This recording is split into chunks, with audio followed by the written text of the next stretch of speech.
বরাহনগর মঠ এই পর্যায়ে আলোচনা চলছে। এবার প্রথম পরিচ্ছেদের দ্বিতীয় অংশ। আজ সোমবার শিবরাত্রি 21শে ফেব্রুয়ারি 1887। আগামী শনিবারে শরৎকালী নিরঞ্জন সারদা শ্রী শ্রী জগন্নাথ দর্শনার্থে পুরী ধামে যাত্রা করিবেন। শ্রীযুক্ত শশী দিন রাত ঠাকুরের সেবা লইয়া আছেন। পূজা হইয়া গেল। শরৎ তানপুরা লইয়া গান গাইতেছেন। শিবশঙ্কর বম বম ভোলা কৈলাসপতি মহারাজ রাজ। উড়ে সিংহ কি খেয়াল, গলে বেল মাল, লোচন বিশাল, লালে লাল, ভালে চন্দ্র শোভে সুন্দর বিরাজে। নরেন্দ্র কলিকাতা হইতে এইমাত্র আসিয়াছেন, এখনো স্নান করেন নাই। কালী নরেন্দ্রকে জিজ্ঞাসা করলেন, মোকদ্দমার কি খবর?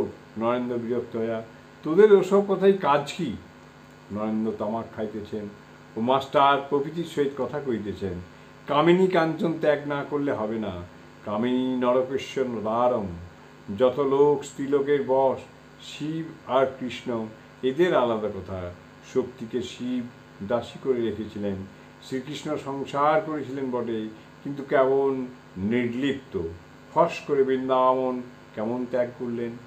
রাখাল, আবার দ্বারিকা কেমন ত্যাগ করলেন। নরেন্দ্র গঙ্গা স্নান করিয়া মঠে ফিরলেন, হাতে ভিজে কাপড় ও গামছা। সারদা এতক্ষণ সমস্ত গায়ে মাটি মাখা। আসিয়া নরেন্দ্রকে সাষ্টাঙ্গ হইয়া নমস্কার করিলেন। তিনিও শিবরাত্রি উপবাস করিয়াছেন। গঙ্গা স্নানে যাইবেন। নরেন্দ্র ঠাকুর ঘরে গিয়া ঠাকুর প্রণাম করিলেন। উপবিষ্ট হইয়া কিয়ৎকাল ধ্যান করিলেন। ভবনাথের কথা হইতেছে। ভবনাথ বিবাহ করিয়াছেন, কর্মকাজ করিতে হইতেছে। নরেন্দ্র বলিতেছেন, ওরা তো সংসারী কীট। অপরাহ্ন হইল।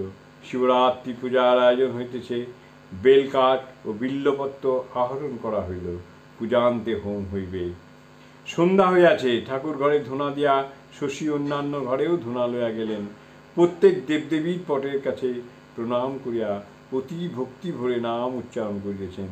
শ্রী শ্রী গুরুদেবায় নম, শ্রী শ্রী কালিকায় নম, শ্রী শ্রী জগন্নাথ সুভদ্রা বলরামভ্য নম, শ্রী শ্রী সর্বভুজায় নম, শ্রী শ্রী রাধাবল্লভায় নম, শ্রী শ্রী নিত্যানন্দায়, শ্রী অদ্বৈতায়, শ্রী ভক্তেভ্য নম, শ্রী গোপালায়, শ্রী শ্রী যশোদায় নম, শ্রী রামায়, শ্রী লক্ষণায়, শ্রী বিশ্বমিত্রায় নম।